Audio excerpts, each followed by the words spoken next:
All right, this is Sid Owsley from the 3Ds to Success podcast. Determination determines destination, where we share stories of people who use the 3Ds to success. Determination determines destination to overcome obstacles and challenges in life. And today I have Mr. Kawan Glover. Kawan Glover is a survivor because he has lived through a stroke and three brain surgeries. He's also dealt with suicidal ideations, one attempt, opioid addiction, depression, and been $1.2 million in medical debt. Despite these hardships, he has started his own company called Overcome Adversity, which leverages his ordeal to help others, as the name says, overcome their adversity no matter the shape or form. He is a writer, public speaker, and a self published author of the memoir entitled Favor: How Stroke, Struggle, and Surgery Helped Me Find My Life Purpose. Welcome, Kwan. How are you today? Thank you for having me, Sid. It's a pleasure and honor to be here in front of you and your audience, and hopefully, whatever I say today gives somebody some hope and some value. I'm sure it will. Sure it will, man. And matter of fact, tell us about your story, how you use what I call the 3Ds of success. Determination determines destination to overcome the challenges and obstacles in your life and arrive at this point in life you're in now. When all this started to happen back in 2014, I was not even 21 yet. So when I had the first brain surgery, when I had the stroke, I had gone from being a top student in my high school, a stellar athlete, ran cross country, ran track, played football. I've been boxed my first semester in college. And then it was just like your body's not responding to you. And that was really like inconceivable to me at that time because I spent so much time being active, being, determined to be the man I thought I was supposed to be. But when I look back on it, and after my third surgery in 2017, and where I thought I was supposed to be, where I thought my destination wasn't actually where I ended up heading towards. So, I was determined at first to be somebody like an athlete. I was determined to be that active guy. I was determined to study finance. I was determined to make a name for myself in that regard. Finance I studied in college. But then after all this happened, I was just determined to find out who I had become. Who was the man I was supposed to be now? Why was my expectation of who I was supposed to be causing me so much conflict against my reality? And it took me a lot of time and a lot of determination, a lot of struggle to figure out what I was supposed to do. And then became determined to recover, determined to find myself. And, I haven't reached my destination yet, but I know I have a shadow outline of what it looks like. And every day forward, gratitude is my basis, vulnerability is my superpower, empathy is my weapon of choice, and my story is my fuel source. And that allows me to keep that motivation. It allows me to continue to get up, be determined, driven, and disciplined to find ultimately whatever destination. And I feel like I'm running to a moving goalpost, and that keeps me motivated and keeps me in the fight. Oh, that's great, man. That's great. So, the particular health challenge you've had, tell us what that was. What caused the stroke? So in 2014, I had my first brain surgery, and what I found out in 2019 is that when I went there, the doctors didn't know what caused it. They didn't know how this mass just appeared in your head.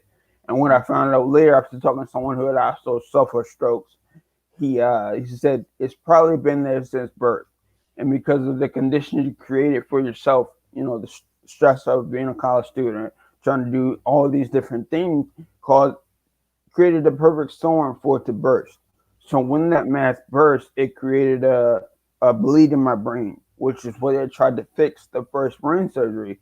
And then so after that surgery, it was in August 15th, 2014. I went right back to school a week later and returned to everything a college kid does. So I didn't give myself, my body, my mind, my emotions, my mental state enough time to recover. So that caused the mass to, re-rupture and the brain bleed to get worse. And then I had the stroke, which caused right side deficits. And I had to figure out a way to come back from that. And I did. And A year later, I had another surgery, and 2 years later, I had another surgery. But now I'm fully, completely healed from the mass that was sitting there. But I still Mhm. have a ways to go as far as recovery. Okay. So in your recovery, uh, are you still having any like motor challenges and things like that? Yeah, so walking, I walk with a limp, and there's a lot of weakness in my right leg. I haven't run since 2014, 15.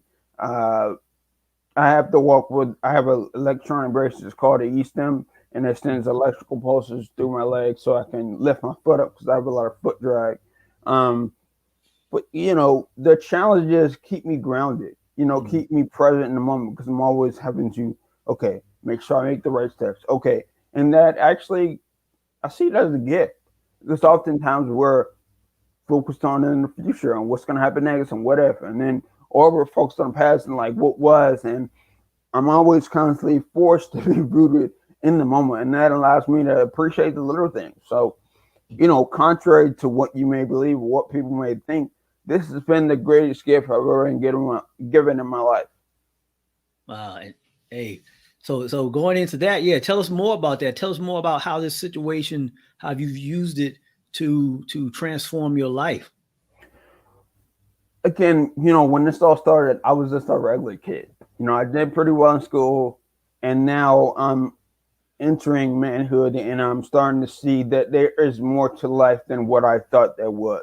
It's allowing me to go deep within myself and find values that I want to carry out through the rest of my life. I think I was very arrogant when I came into college, very quietly arrogant. Wasn't loud or boisterous, but I was like, I'm very sure of myself, and I know what I want, and I know I'm going to get it, and I know. And then there was a point where I wasn't sure of my worth.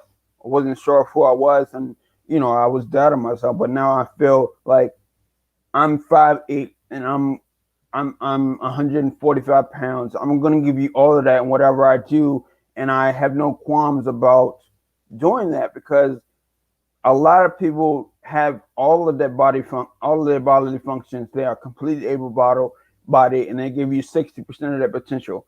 I'm Hmm. going to give you 100% of whatever I have and everything I do, and there's nothing stopping me from doing it.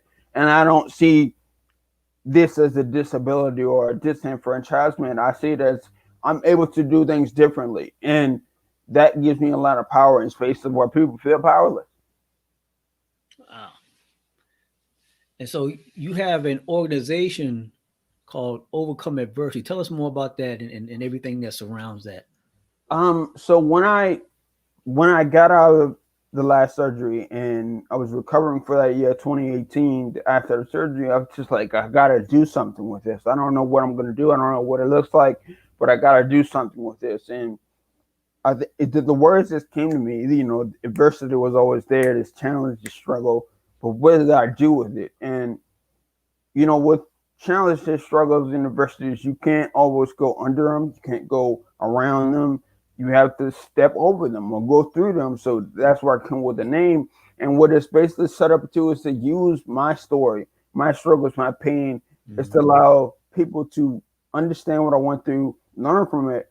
But I've been there in the dark. I've been there in the struggles. I've been there in those moments where you want to quit. From my story, you can learn what not to do, what I have done to get past it, and know that you don't have to go there. I have a concept called the bottom of the V, where if you look at the letter V, it looks like the space in between two mountains. Uh-huh. And Uh-huh. victory, which is my big word, there is no chance to have a victory if there's no battle. So I get people to realize there's going to be a fight, there's going to be a challenge, and that challenge starts when you're not even noticing you're falling down that hill, and then you get to the bottom, and then call that the bottom of the V, and that's the point where you have to make a decision. It's not your fault that the things that happen to you happen, but it's your responsibility to make that decision so you can continue to fight and go up the side of the mountain. That's when you achieve victory. So my company is set up to get people. I call it victory coaching, and it's set Mhm. up to help people achieve victory and become the hero of their own stories. Man, that sounds awesome. That's a great mission that you've taken on. I mean, and it wakes me up every day, and I'm thankful and I'm grateful for every opportunity I get to say that. That's great. That's great. So, is there a particular set of people that you work with? The youth, people going through health conditions? Typically, when I started, I work with people my age Mhm. in the same kind of because they can relate to me on a personal level. Now, I call it victory coaching instead of life coaching because sometimes that can have a negative connotation, but I also Mhm. combine my background in business consulting, I combine my background with my own goal-oriented approach to life with a little bit of therapeutic approach where I'm applying empathy, and that combined together helps them understand, helps me help the holistic person. So typically, someone who watches a lot of motivational talks feels like they're in a rut. They're in that early career phase or just really developing their place in the market in their life. They're trying to figure things out. They don't know necessarily what's up, and especially in this time we're in now, it feels like we're in a dark and very uncertain place. And oftentimes, the warm embrace of misery and despair is inviting, and people fall into the trap. And one thing I really want to tackle is this victim mentality. Mhm. Oh, woe is me. Oh, then you start building a neighborhood where the victim lives. I call that victimhood. And I want to take people from victimhood to victory. So that, it's hard to pinpoint those type of people, but you know who I'm talking about. And if you're listening, you know exactly what I'm talking about. When you feel like the dark is your only place of comfort. I want to shine a light in the darkness and help you pay your path forward to get out of that victimhood into victory. Man, that I like that. Take people from the victimhood to victory. Take them out of that community, out of that neighborhood. Absolutely. So during this time of the COVID pandemic, how has that affected you at all? It has it, you know. Because I'm a writer, I stopped necessarily focusing on the coaching aspect and putting my thoughts and feelings on the paper. So I'm currently actually, when we get off this call, I'll go back to writing my next book. And just what I've been doing is going back through my first book, Favorite How Stroke, Struggle, and Surgery Helped Me Find My Life's Purpose. Um, and coming back and pulling out, because this book is more like my origin story, like what happened, what had happened, how did I feel. Now, this book I'm writing now is more about what did I learn? What did each experience in that book, and even the experiences after or before, what did they teach you about life, and how can it make you a well-rounded person? So I talk about things like vulnerability, perspective, uh, disappointment, expectations, uh, just a lot of different things that people don't consider when they're going through life, that these are like the foundational principles to help you understand. So it allows me to, this pandemic is actually, for what it's worth, and it's strange to say this, 2020 has been one of the most prosperous years of my life because I was able to publish my first book and able to sit down and have time to go back through it and really pull out those lessons.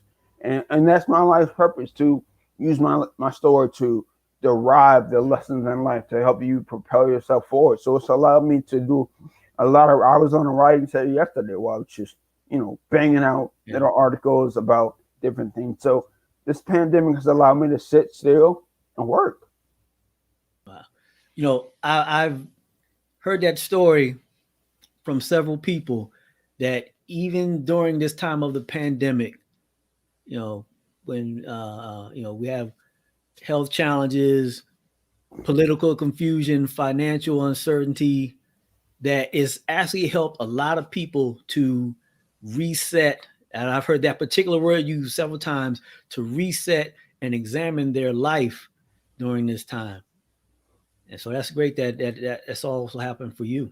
And I think, because people are always in motion, people are always moving, people are always doing, and they don't have time to think. Like, it's Mm-hmm. amazing to me that, I've never really worked a traditional job, but I know that during those work hours, you don't have time to think. You're just doing things because then they get done, and then you come home and you're exhausted, so you have time to like just decompress and then go to bed and start all over. But I spent a lot of time just sitting there doing nothing, and people will come to my room, hey, what are you doing? Nothing. I'm just thinking. and that allows your mind to process everything that's happened. You know, people go to bed and they can't say, "Oh, my mind just keeps racing," because your mind has not had time to decompress and that has not had time to process. Now, with this pandemic, you're allowed to be more creative. You're allowed to be more expressive. You'll find things that bring you joy, and then your mind can kind of slow down and figure out exactly who you really are and what you really want, and find your why, and remember why you started doing what you're doing. That's great, man. Yeah, yeah. And so I was on your Facebook profile and I saw a photo of you. I believe it was in Bali, and it was an awesome photo, man. You were meditating, Yeah, and it so was.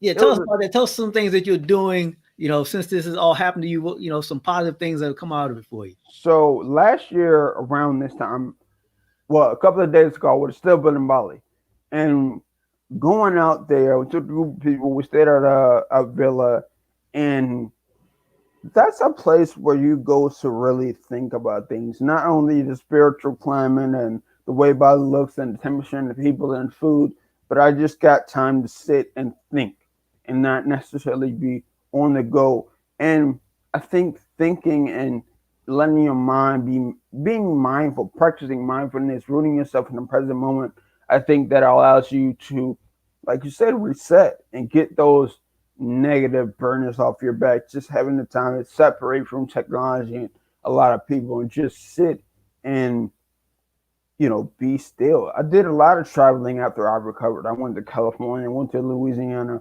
I Mm-hmm. went to Bali, I went to Jamaica, all these places, and I took tidbits from each of those trips and been able to use them. I live in a constant state of gratitude. And what gratitude does is it produces serotonin. And that's a mood stabilizer. So a lot of people are up and down, up and down. And I'm kind of just like, and that allows me to take things as they come, take things as they are, take things as they come, see things as they are, and operate in that fashion where I'm not overreacting or underreacting. I'm just operating in the now. And traveling and experiencing things, we've been limited with that this year, but we still have the internet. We still learn things from other people all over the place. So I've just taken every positive thing I've seen, learned, or heard, and taken the optimistic route and seen, there's a story I always tell. There were two brothers that were playing outside. One was a pessimist, one was an optimist. And the difference between the two is that it was raining outside. So they came back in, went to the window, and the optimist was like, "Hey, the sun's coming over the hill. The rain's about to stop." And the Uh, pessimist looked at the window and was just like, "There's stains on the window." He couldn't see past the stains on the window. I uh, take the optimistic choice in life, and it's a choice, and I choose to do that every day. that's great. That's great, man. That's so many people, as you said, they don't realize that they do have a choice in the thoughts that they choose to invest their emotions in. And that optimist pessimist story is great. Focus on the sunshine. Absolutely, and everything but death is really a choice. I think, like I said with the bottom of the V, it is not your fault, but it is your responsibility to make that choice Mm. to do better for yourself, do better for your family, for your community, for those around you, for the world. I think, there's something funny I always heard my uncle say. He said, "I don't have to do nothing in this life but stay black and die." Uh, And then he was like, "Oh, and pay taxes." But everything. The only inevitable is death. Everything else is just choice, and that type of freedom to choose what you're able to do gives you a lot of power. And some people shy away from that, and I mm, run towards it, and that allows me to live my life to the fullest potential. that's great, man. I like hearing that. I like hearing that. It's good that you know in this situation you've dealt with, you've transformed it into something that has changed your life and is helping to change other people's lives. Absolutely. And another thing I want to say is like there may be people listening to this and think, oh, he's doing great. It's sunshine and roses. Like he doesn't have any problems.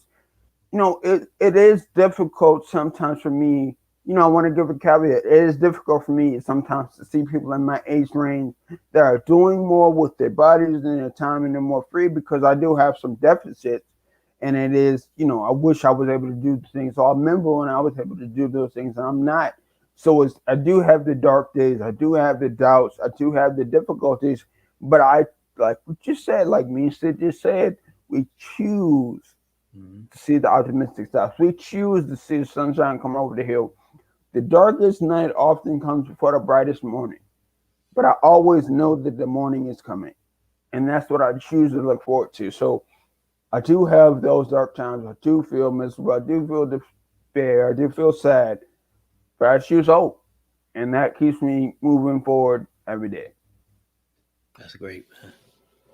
Great attitude to have and keep. Absolutely. So tell us about your plans for the future. What you're working on.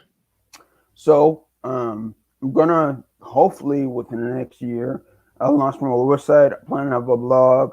I'm gonna write this next book. Maybe I'll get a publishing deal. Probably get a publishing deal. I also want to write screenplays, but in between all that, I like to be a mental health advocate. I like to build this company up to a point where I'm able to not necessarily operate it.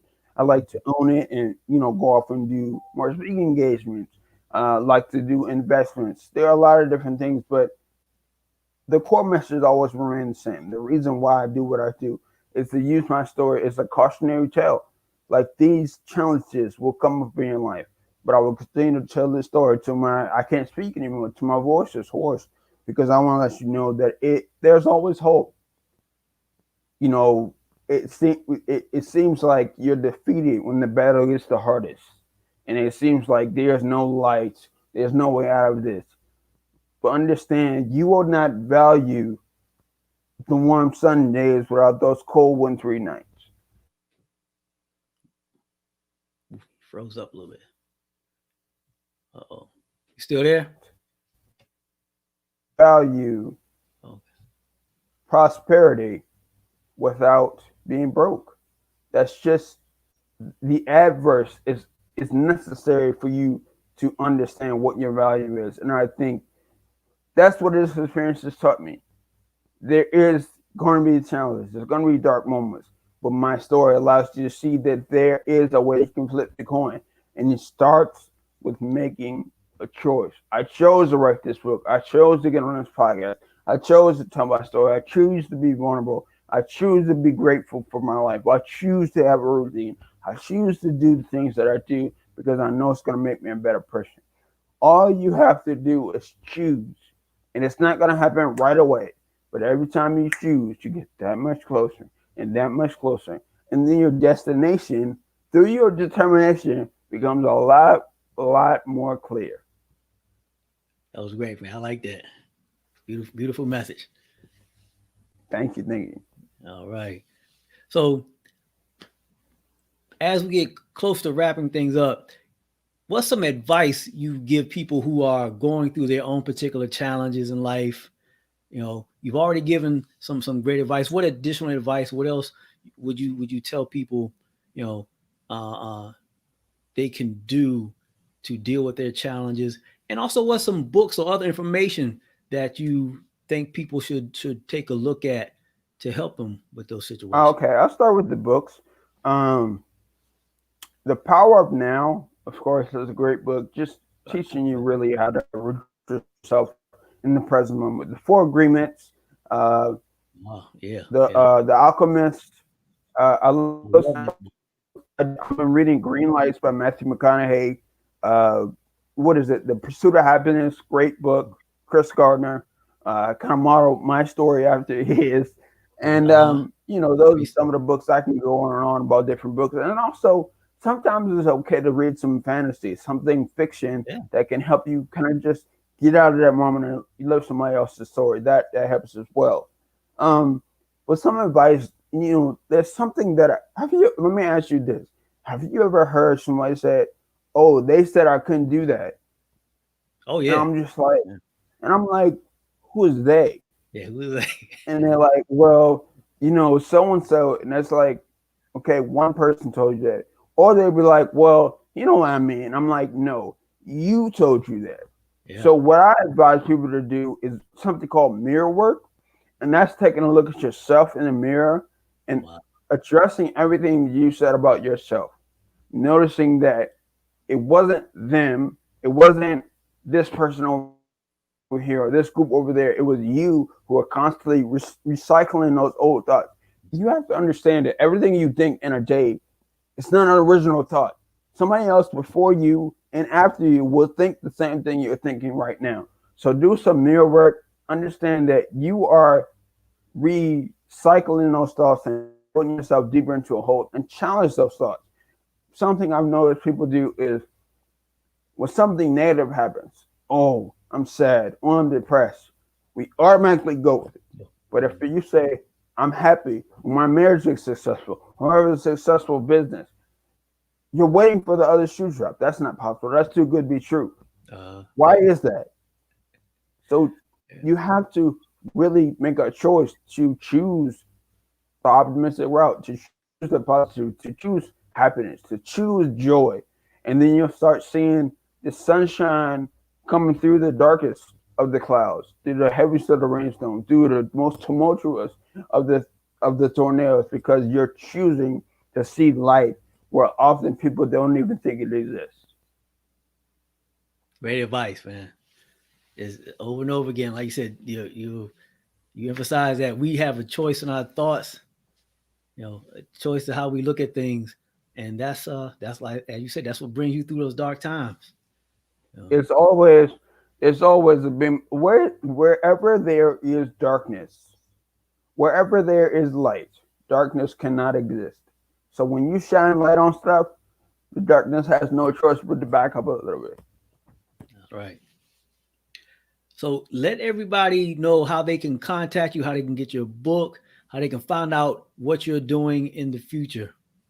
Okay, so I'm on all of the social media platforms, and if you literally just Google my name or go into each platform and type Kawanglover, I was fortunate enough to be able to have that as my name on LinkedIn, Instagram, Twitter, Facebook, TikTok, Clubhouse, all those platforms I'm on. If you want to get in contact with me directly, you can email me at overcomeadversitytoday@gmail.com. Again, that's overcomeadversitytoday@gmail.com. You can get my book, Favor, How Stroke, Struggle, and Surgery Helped Me Find My Life's Purpose. It's going to be available on Amazon in paperback and ebook format. I'll send Sid the links to put in the show notes. And yeah, I'm available. In this time of pandemic, all I'm doing is writing right now. If you want to get in contact with me, you have a question, you want to be interested in the coaching platform, I'm available to open the consultation. It's just been a pleasure to be on what you said, and I hope somebody that was watching and listening, whether they're watching it live or listening in post, they gain something from this. And I believe that we're going to see better days coming ahead. We just have to choose to do so. That's right. That's right, man. It's been great having you. And we found out that we're in the same area, 30 minutes from each other here in the DMV, not the Department of Motor Vehicles, but the DC, Maryland, Virginia area. And so yeah, man, we will have to hook up. Absolutely. Great to have you, Kawan. Have a Thank great you, day. Rodney. This is It's been an Sid honor. Owsley from the Determination Determines Destination podcast, the 3Ds to Success, where we share stories of people who use the 3Ds to success. Determination determines destination to overcome obstacles and challenges in their life. I'm Sid Owsley. I'm out. Have a great day.